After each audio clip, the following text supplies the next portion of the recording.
Wonderful World by Louis Armstrong is a song long loved by the wonderful woman I get to call my grandma. Now, of course, most of us love and look up to our grandparents, but I truly believe my grandma, Penelope George, is special. I love my grandma for many reasons, and one reason is because her love is almost radiant. Anyone in a room can feel the love that my grandma has for her family. Like her favorite song, A Wonderful World, my grandma has always described her life to be a wonderful world due to the family she has built. Penny George, my grandma, is also a more than wonderful mother, sister, friend, aunt, and so much more.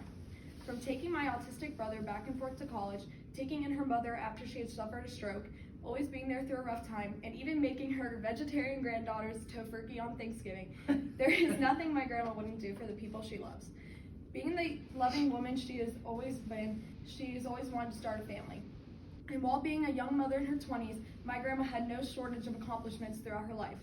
Some of these accomplishments include National Honor Society, winning State Homemaker, and winning FFA Queen and May Queen at her school. My beautiful grandma was even Beauty Week in the National Advocate newspaper. One accomplishment my grandma achieved during her lifetime was starting her own business after going to cosmetology school.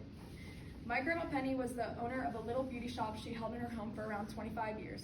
Being a hairdresser for our small town, my grandma has gotten to know and become friends with most of our community. There is never a time when I'm out with my grandma that she doesn't get stopped when someone recognizes her. With that being said, the time I spend with my grandma will always be one of my favorites. While growing up, I would spend most of my days at grandma's house.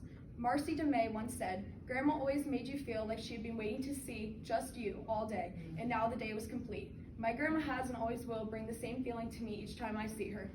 When I think back at the time I spent at her house through my childhood, only but the best memories are found. From playing with my cousins to riding the golf cart in her backyard, playing in grandma's makeup, and eating her classic cinnamon toast, there was no shortage of fun at grandma's house. Even now as a young adult, making the visit to her house is still the highlight of my day. I am always greeted with a big hug and a kiss. I am so thankful to still have these moments with my grandma. A grandparent is truly something special that we need to appreciate more. Give them a call, go see your grandparents, because the time spent with your grandparents is time you can never get back. Great job, Anna.